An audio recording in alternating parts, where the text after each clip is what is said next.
It is mainly because of the following created by local hero and world super heavyweight champion Stand-the-Man Longinidis. This Sunday at the Melbourne Glasshouse, Croatian Branko Sigetic will try and take away Stand-the-Man's crown. Both men join me in the studio tonight. Firstly, Stand-the-Man, you're the current world champion. Great to have you aboard. First defence, March 29th, you won in world record time. Was it 12 seconds into the first round? You hardly got a sweat up, but it was a pretty good win. It's one of those quick wins, which is good to have once in a while against Ahmed Mohammed from the States. All right, what about the man next to me here?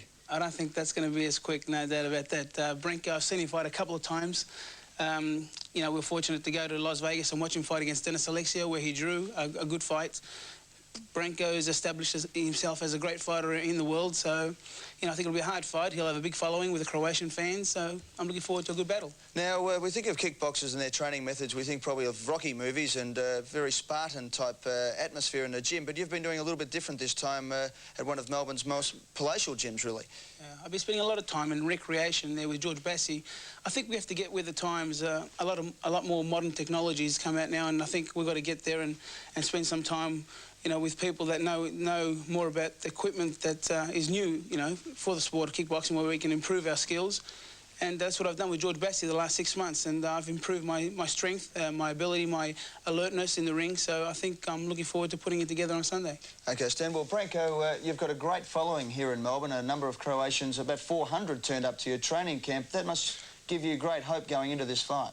Yes, of course. I will fight not only for me, I will fight in Croatia. You know, the situation in Croatia now is in war with Serbian communists and all.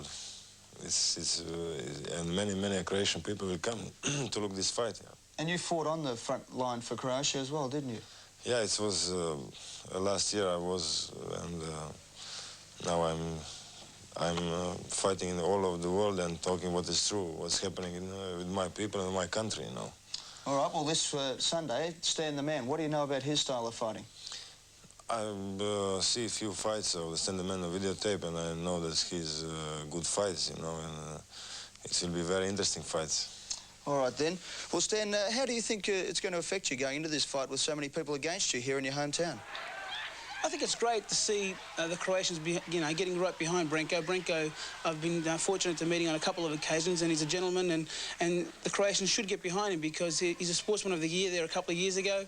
He's a hero to the Croatian people, and I think it's great to see them come out and support him. My job is to go out there and win the fight, and hopefully when I fight in the future in Melbourne, even the Croatians will come out and support me because they'll respect me as a fighter. OK. Will you win?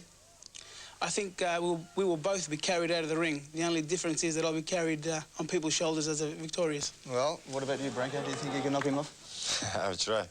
Good on you. Of course. Thanks very much for coming into the sports show tonight. Both fighters, Mike, it should be a fantastic event on Sunday last.